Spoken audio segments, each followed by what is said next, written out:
Welcome to அம்மா வீட்டு சமையல்ல. என்னோட வியூவர்ஸ் இளமாறன்னு சொல்லிட்டு நாட்டுக்கோழி கொடுங்கம்மான்னு கேட்டிருந்தாங்க. அவங்களுக்காக ஒரு நாட்டுக்கோழியை சமைச்சு எடுத்திருக்கேன். எப்படி சமைச்சிருக்கேன்னு பார்க்கலாம். நல்லா நாட்டுக்கோழியை ஒரு 1/2 கிலோ எடுத்திருக்கேன். ஒரு கோழி 1/2 கிலோ தான் இருந்தது. நல்ல ஒரு வெடை கோழியாக எடுத்து இந்த மாதிரி சமைச்சு எடுத்திருக்கேன். நல்ல வாசமாக இருக்குது. இது சாதம், ரொட்டி, சப்பாத்தி எல்லாத்தோடையும் வச்சு சாப்பிட்லாம். ரொம்பவே அருமையாக இருக்கும். நீங்களே இது கூட ஒரு முறை ட்ரை பண்ணி பாருங்கள். சூப்பராக இருக்கும் இந்த குழம்பு. எப்படி செய்கிறதுன்னு வீடியோவில் போய் பார்க்கலாம். நாட்டுக்கோழி தான் ஒரு 1/2 கிலோ எடுத்திருக்கேன். இது நம்ம வீட்டில் உள்ள கோழியை தான் எடுத்திருக்கேன். இந்த மாதிரி நாட்டுக்கோழி எடுத்துக்கணும். எப்படி சொல்கிறேன்னா, இப்போ தான் இது முட்டையை பிடிக்க ஆரம்பிக்குது. இன்னும் இது இந்த முட்டையெல்லாம் பெருசாக போய் முட்டை விடுறதுக்கு 1 மாதம் 1.5 மாதம் ஆகும். நல்ல ஒரு வெடைக்கோழி இது தான். இந்த மாதிரி கறியெல்லாம் சுத்தம் பண்ணி மஞ்சள் போட்டு எடுத்து வச்சுருக்கேன். குக்கரில் எல்லாம் நான் வைக்க போகிறதில்ல. தாளிச்சு விட்டு அப்படியே வேக வைக்க போகிறேன். இந்த நாட்டுக்கோழியை எடுத்திருக்கேன்.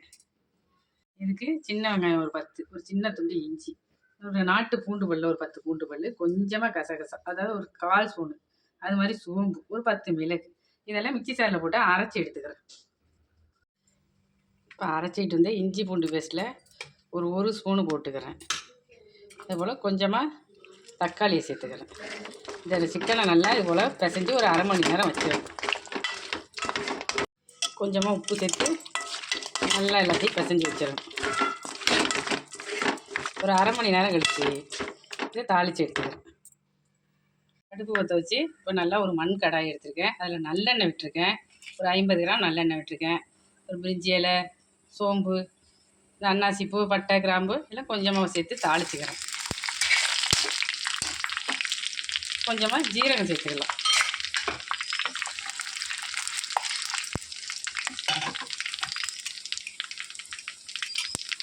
நல்லா எல்லாம் பொரிஞ்சு வரும்போது ஒரு கை சின்ன வெங்காயம் சேர்த்துக்கிறேன்.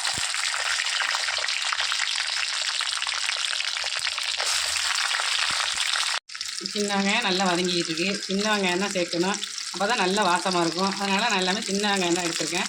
ஒரு கட்டு கருவேப்பிலையை சேர்த்துக்கிறேன். ஒரு சின்ன தக்காளி, 2 தக்காளி சேர்த்துக்கிறேன். எல்லாத்தையும் நல்லா வதக்கி விட்டுறேன்.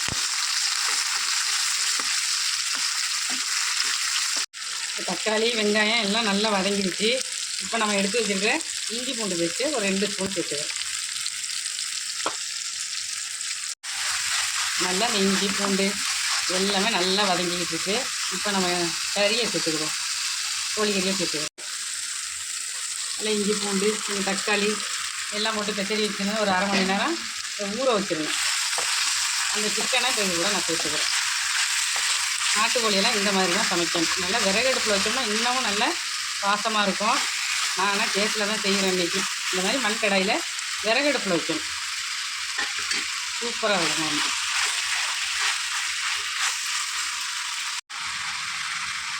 ஒரு உருளைக்கிழங்கு சேர்க்குறேன். சின்னதாக கட் பண்ணி வச்சுருக்கேன். அதை சேர்த்துக்கிறேன். தேவைப்பட்டால் சேர்க்கலாம், தேவையில்லைன்னா விட்டுறலாம். நான் சேர்த்துருக்கேன். ஒரு 100 கிராம் உருளைக்கிழங்கு சேர்த்துருக்கேன். ஒரு 1/2 கிலோ சிக்கனுக்கு. நல்லா சிக்கனெல்லாம் ஒரு 10 நிமிஷம் நல்லா வதக்கிட்டேன். இப்போ நல்லா சூடான தண்ணி இதில் சேர்த்துக்கணும். நல்லா கொஞ்சம் கொதிக்க வச்ச தண்ணியை தான் சேர்க்கணும். சேர்த்து இது நல்லா ஒரு 20 நிமிஷம் இதை வேக விட்டுறணும். நம்ம சிக்கன் சமைச்சாலும் சரி, மட்டன் சமைச்சாலும் சரி, நல்லா கொதிக்கிற தண்ணியை சேர்த்தோம்னா தான் கறி மரத்து போகாமல் நல்லாவே வெந்து வரும். நான் எப்போவுமே கொதிக்கிற தண்ணியை தான் சேர்ப்பேன். இந்த மாதிரி கொதிக்கிற தண்ணியை சேர்த்தோம்னா ஒரு 2 நிமிஷத்துலேயே கொதி வந்துடும். 2 பச்சை மிளகாய் உடச்சி சேர்த்துக்கிறேன். இப்போ நல்லா ஒரு மூடியை போட்டு மூடிடலாம். மூடி அப்படியே சிம்மில் போட்டுருவோம். ஒரு 20 நிமிஷம் நல்லா கொதித்து கறி வெந்த பிறகு தான் மசாலையை கரைச்சி வச்சு ஒரு 5 நிமிஷம் கொதிக்க வச்சு இறக்குனா போதும். அப்பப்போ குழம்ப கலந்து விடணும், இல்லைன்னா அடி பிடிச்சிக்கும். அப்பப்போ நல்லா கலந்து விடுவோம். நல்லா வந்துக்கிட்டு இருக்கு. இன்னும் கொஞ்சம் நேரம் வேகட்டும். பிறகு தான் மசாலா சேர்க்க போகிறேன். கறியெல்லாம் இப்படி வெந்திருக்குன்னு பார்த்துடலாம். நல்லா இந்த அளவுக்கு கறி வேகட்டும். வெந்த பிறகு கொஞ்சமாக மஞ்சத்தூள், 1.5 ஸ்பூனு மிளகாத்தூள், ஒரு 2 ஸ்பூனு மல்லித்தூள் சேர்த்துக்கிறேன். நல்லா மசாலா எல்லாம் சேர்த்து கொதிக்க ஆரம்பிச்சிட்டு குழம்புக்கு தேவையான உப்பை சேர்த்துக்கிறேன். நல்லா அந்த மசாலையோட பச்சை வாசனை போகிற அளவுக்கு நல்லா கொதிக்க வச்சுக்கிட்டேன். இப்போ அரைச்சி வச்சுருக்கிற தேங்காய் பேஸ்ட்டு கொஞ்சமாக சேர்த்துக்கலாம். மல்லி தலையை தூவிக்கலாம்.